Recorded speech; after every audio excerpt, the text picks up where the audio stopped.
stewardship over the economy, and I want to get your take on it. He said the economy is performing well. He actually said he gave it a quote, A plus, plus, plus, plus, plus. That's 5 pluses.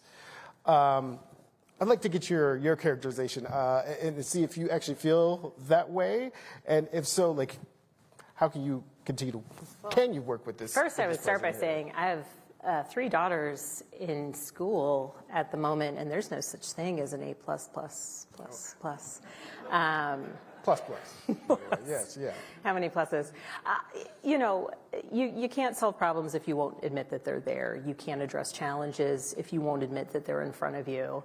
And I think that the important challenge that we face is we have a president who makes chaos and a chaotic way of governing his everyday choice. Everything from the trade policies that he's pursued to the whiplash of DOGE that has impacted Virginia so significantly, and what's coming down the pike as it relates to H.R. 1 in terms of driving up costs in housing, energy, and healthcare, and being catastrophic in the impact on what it means for Virginia's rural hospitals.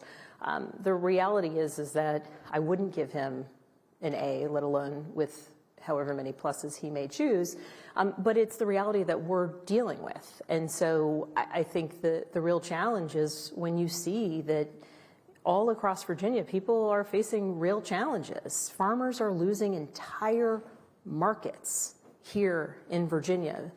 Input costs are going up because of tariffs, and we are losing markets because of retaliatory tariffs. Tourism is key and central to Virginia's economy, right? It's ag #1, tourism #2, forestry #3 for private industry. And in certain regions of Virginia, we've seen a decline in Canadian tourism, a precipitous one. We know that, you know, port numbers, what's coming in at Virginia's port is down almost 9%. There's real challenges in those numbers, in those shifts. And so as the future governor of Virginia, my responsibility will be to try and mitigate some of the impacts and the harm and manage around it. And unfortunately, I wish he had a clearer vision of just how destructive some of his choices have been. But in the absence of that, I'll have to plan around it and endeavor to try and mitigate that harm here on the ground in Virginia. Do you have a clear